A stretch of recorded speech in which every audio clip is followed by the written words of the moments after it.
बहुत समय पहले घने जंगलों के बीच एक रहस्यमयी पहाड़ी थी, जिसके गहरे अंधेरे में एक भयानक राक्षस रहता था।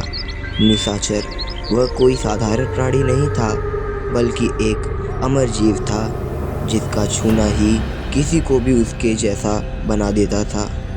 उधर एक छोटे से गांव मायापुर में दो अटूट दोस्त रहते थे, वीर और कबीर। एक रात जब वे जंगल के रास्ते घर लौट रहे थे, तो उनकी मुलाकात उसी राक्षस से हो जाती है। क्या हुआ आगे? क्या वे सुरक्षित घर पहुंच पाए या फिर निशाचर का शिकार बन गए? आइए जानते हैं इस रोमांचक कहानी में। वीर और कबीर तेजी से जंगल के रास्ते चल रहे थे। चारों तरफ सन्नाटा था, सिर्फ झींगुरों की आवाज़ और पेड़ों की सरसराहट सुनाई दे रही थी। अरे वीर, मुझे लगता है हमने बहुत बड़ी गलती कर दी है। ये जंगल वही है जहाँ वो निशाचर रहता है। अरे यार, तुम हमेशा किसी न किसी चीज़ से डरते रहते हो। निशाचर जैसी कोई चीज़ नहीं होती। तभी अचानक पेड़ों के पीछे से एक भयानक आवाज़ आई। दोनों के रोंगटे खड़े हो गए। वीर, ये आवाज़ क्या है? शायद तुम सही थे, हमें यहाँ से तुरंत भागना चाहिए। लेकिन तभी सामने से एक लंबा डरावना साया उनकी ओर बढ़ने लगा। उसकी आंखें लाल थीं और उसके नाखून लंबे और नुकीले। तुम दोनों मेरे जाल में फंस गए हो, अब कोई तुम्हें नहीं बचा सकता।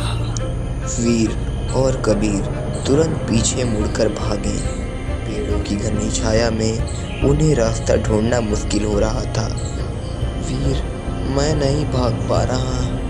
लगातार भागो, अगर यह हमें छू लेगा तो हम भी इसके जैसे हो जाएंगे। लेकिन तभी कबीर का पैर एक जड़ में फंस गया और वह जोर से गिर गया। वीर, मेरी मदद करो, मेरा पैर टूट गया है। वीर रुक गया। उसके सामने एक मुश्किल विकल्प था। कबीर की मदद करो और खुद को खतरे में डालो, या उसे छोड़कर भाग जाओ और अपनी जान बचाओ। अगर मैं उसे छोड़ दूं तो वह मर जाएगा, लेकिन अगर मैं रुका तो हम दोनों की जान जा सकती है। अंततः वह भाग गया। वीर, तुम मुझे अकेला छोड़कर जा रहे हो, मैं तुम्हारा दोस्त हूँ। लेकिन वीर ने पीछे मुड़कर नहीं देखा। निशाचर धीरे धीरे कबीर के पास पहुंचा और उसने अपने नुकीले दांतों से उसे काट लिया। अरे नहीं, मुझे छोड़ दो।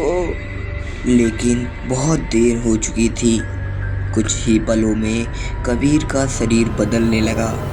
उसकी आंखें लाल हो गईं और उसकी त्वचा हरी पड़ गई। वह अब एक निशाचर बन चुका था। अब मैं अकेला नहीं हूँ वीर, तुम्हें भी मेरे जैसा बनना होगा।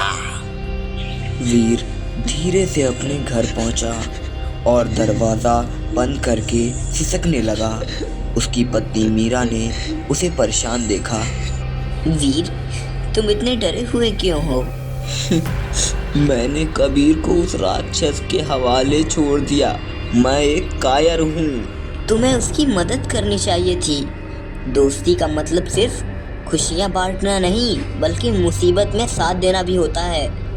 वीर को अपनी गलती का एहसास हुआ। अगली रात कबीर और निशाचर वीर के घर पहुंच गए।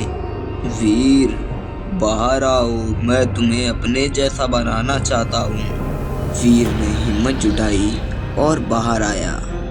कबीर, मुझे माफ़ कर दो, मैं तुम्हारा साथ छोड़कर भाग गया, लेकिन आज मैं तुम्हें बचाने आया हूँ। तुम कैसे बचाओगे? अब तो तुम्हारा दोस्त भी हमारे साथ है। लेकिन कबीर ने वीर की आंखों में सच्चाई देखी। नहीं, मैं वीर को नहीं मारूंगा, वह मेरा दोस्त है। दोनों निशाचर आपस में लड़ने लगे। जैसे ही सुबह हुई, सूरज की पहली किरण निशाचरों पर पड़ी। वे चलने लगे। अरे नहीं, ये सूरज हमें मार देगा। वीर, मैं खुश हूँ कि मरने से पहले तुम्हें माफ कर दिया। और वे दोनों राख में बदल गए। वीर ने कबीर की याद में एक स्मारक बनाया। उस दिन के बाद उसने कसम खाई कि वह कभी किसी दोस्त को मुसीबत में नहीं छोड़ेगा। शिक्षा: दोस्ती सच्ची होनी चाहिए, न कि सिर्फ मौज मस्ती तक सीमित। मुश्किल वक्त में ही असली दोस्ती की परख होती है।